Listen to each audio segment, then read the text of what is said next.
In the 1970s, Jamaica is an island of contradictory cultures.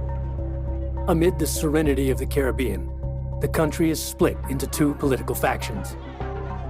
Trapped in the middle, reggae prince Bob Marley.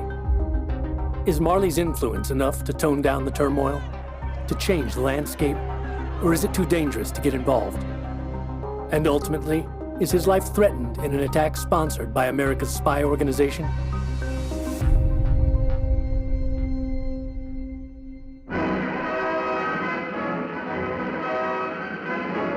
A new nation is born.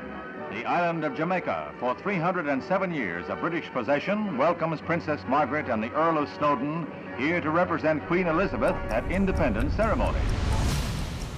In 1962, Jamaica wins independence from England. A year later, another birth.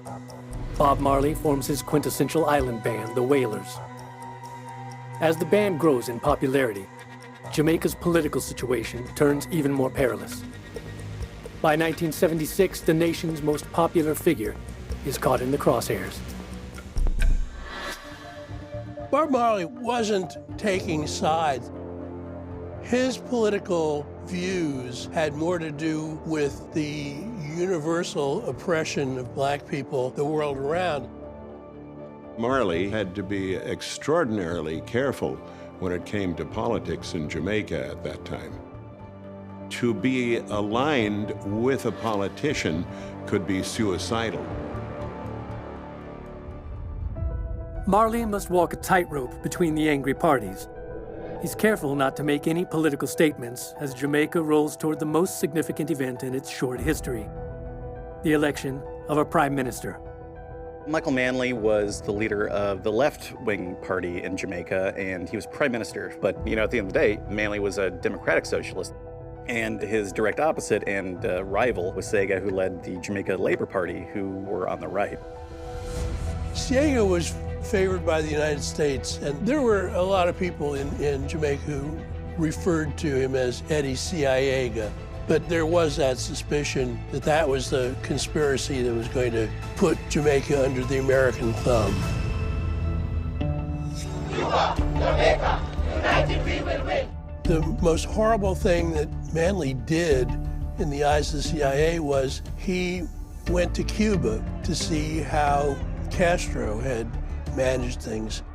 The United States didn't take kindly to any leader in what the United States considered their sphere of influence, which is the Western Hemisphere, because we're in the middle of the Cold War. So any country leaning left was a potential enemy, and from the United States' point of view, could be undermined by the Soviet Union. As Election Day nears, both candidates seek the endorsement of Bob Marley.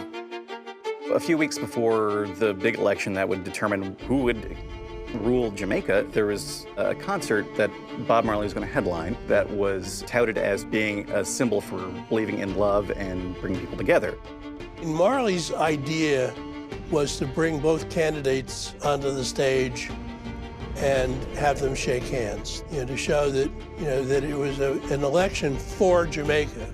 And all of a sudden, around Kingston, posters started appearing saying that Bob Marley was going to do a free concert on the lawn of Prime Minister Manley's house. It was made to look like Bob Marley was tacitly supporting Manley. And Bob freaked out because he didn't want to be publicly identified with either Ciega or Manley. And that's when Bob came under serious death threats.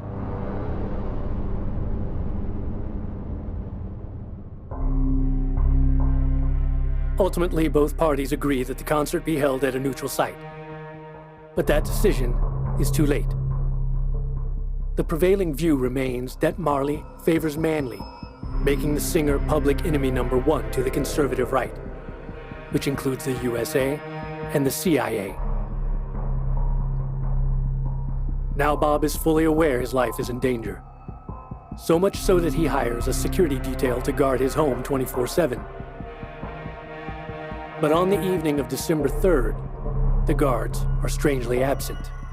And it was then that the two carloads of gunmen came to kill Bob Marley.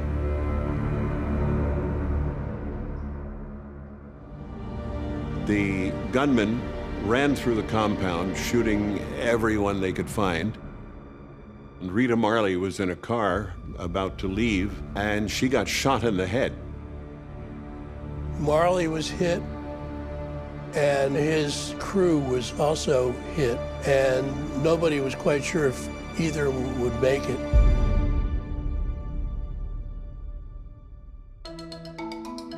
Despite the flurry of gunfire, Marley, wife Rita, and 2 associates survived the shooting. But 2 questions remain. Who shot Bob Marley? And will he still do the concert 2 days later? After the shooting, most of Bob's friends were begging him not to do the concert. Jeff Walker, his publicist, convinced Bob he should go. Bob told Jeff that he wasn't going to go down to the site without a machine gun. And Jeff said, "Bob, your guitar is your machine gun." And at that moment, Bob agreed to go, and he grabbed his wife, and they went screaming down the mountainside in the back of the police chief's car to the site where 80,000 people were waiting for them. Bob's performance that night was that of a man possessed. It was one of the bravest moments of Bob's life, to be on stage, as vulnerable as he possibly could have been. He sang and implored the audience, "Why can't we love one another?" and made this plea, "What's wrong with you, my brothers?" It was the night he went from Showman to Shaman. 10 days later, Manley is re-elected. Fearing for his life, Marley flees Jamaica for England. But the mystery lingers. Who shot the music legend? I've been studying this now for 44 years. I think in the end that the men who came to kill Bob were associated with Edward Seaga's Jamaican Labor Party.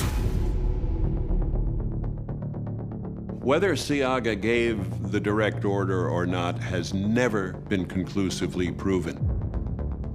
But was the CIA part of the assassination attempt? That's the great unanswered question.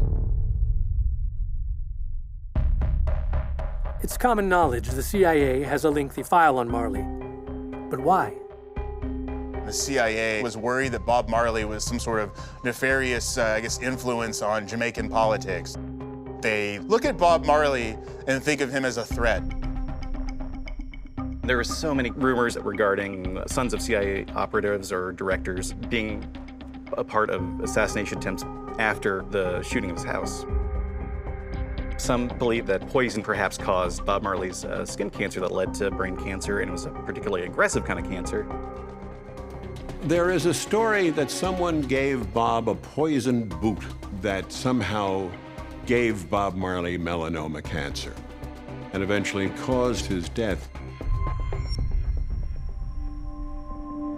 In May 1981, Bob Marley dies of skin cancer. He is 36 years old. But do covert actions by the CIA contribute to his demise? Do I believe it was something orchestrated by higher powers? Probably not, despite many, many examples of the CIA doing some bad stuff. But I can't think of another instance wherein there's evidence where they would try to kill a pop star. I was down there in '75. People had wacky ideas, but no, CIA wouldn't do it. They had better things to worry about in those days. The CIA is never implicated in the assassination attempt, nor connected with any plot to cause the cancer that kills him. Nevertheless, they will forever be linked, the CIA and Bob Marley.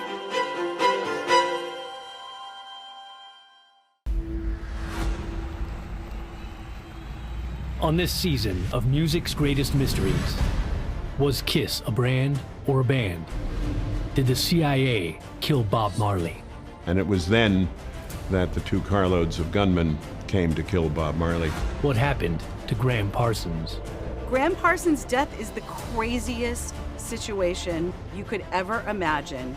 Was there a real rivalry between Michael Jackson and Prince? There was definitely a spirit of competition between these two. Is Post Malone cursed? What's the legend of backmasking? Do not listen to Styx because they're evil, they're devil worshippers. Who killed Sid Vicious? They're all part of music's greatest mysteries. Only on Access TV.